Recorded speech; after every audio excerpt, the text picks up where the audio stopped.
नमस्ते। इस quick revision course में आज का टॉपिक है stress management according to yoga. तो तनाव प्रबंधन। तो तनाव की परिभाषा जैसे कृति का एक तथ्य है कि जिसमें आंतरिक या बाहरी दुनिया की ताकतें किसी व्यक्ति की भावनात्मक या शारीरिक भलाई या दोनों को प्रभावित करती है, तो उसको तनाव कहते हैं। यौगिक मैनेजमेंट ऑफ स्ट्रेस, तो योग के जो अंग है जैसे प्रार्थना है, सूक्ष्म व्यायाम है, आसन है, अलग विध आसन जो है उसमें forward bending, backward bending, standing, prone, supine, then अलग विध जो कुंभक है, भस्त्रिका से लेके शीतली, शीतकारी, भ्रामरी, देन योग निद्रा, उसमें instant relaxation technique, QRT, DRT, फिर जो प्रैक्टिस लीडिंग टू मेडिटेशन है जैसे कि जो आप ब्रेथ मेडिटेशन करते हैं, बॉडी अवेयरनेस मेडिटेशन करते हैं या माइंडफुलनेस करते हैं, तो ये सभी कहाँ ना कहाँ आपका स्ट्रेस रिलीज करता है।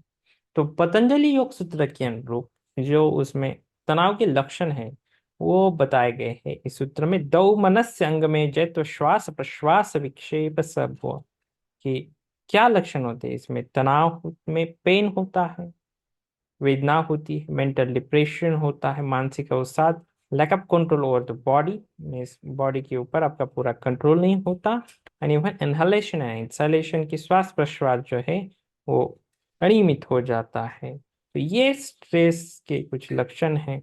और ये भगवत गीता में भी कुछ बताया हुआ है कि ध्यायतो विषयान पुंस संगस्ते श्राम जायते, जब हम विषय जो है उसका ध्यान करते हैं, संगत संजायते काम कामात क्रोधो भी जायते, कि उससे काम बढ़ जाता है और काम से फिर क्रोध उत्पन्न हो जाता है।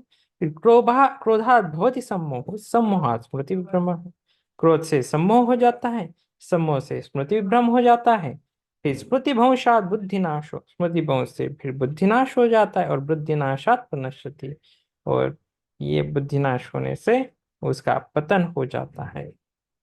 तो सबसे पहले क्या है कि विषयों का जो चिंतन करते हैं उससे आसक्ति आ जाती है, आसक्ति से काम, काम से क्रोध, क्रोध से सम्मोह, सम्मोह से स्मृति विभ्रम, स्मृति विभ्रम से बुद्धिनाश, और बुद्धिनाश से उसका पतन होता है। तो ये जो मानसिक स्वास्थ्य में जो मान स्ट्रेस है, स्ट्रेस लेने से व्यक्ति का कैसा पतन होता है, वो उसका वर्णन ये भगवत गीता में मिलता है। तो पतंजलि योग दर्शन में भी क्या है कि उसके लक्षण बताए गए हैं। तो ये जैसे योगा जो है वो मानसिक तौर पर, शारीरिक तौर पर वो स्ट्रेस में हमेशा आपको हेल्प करता है।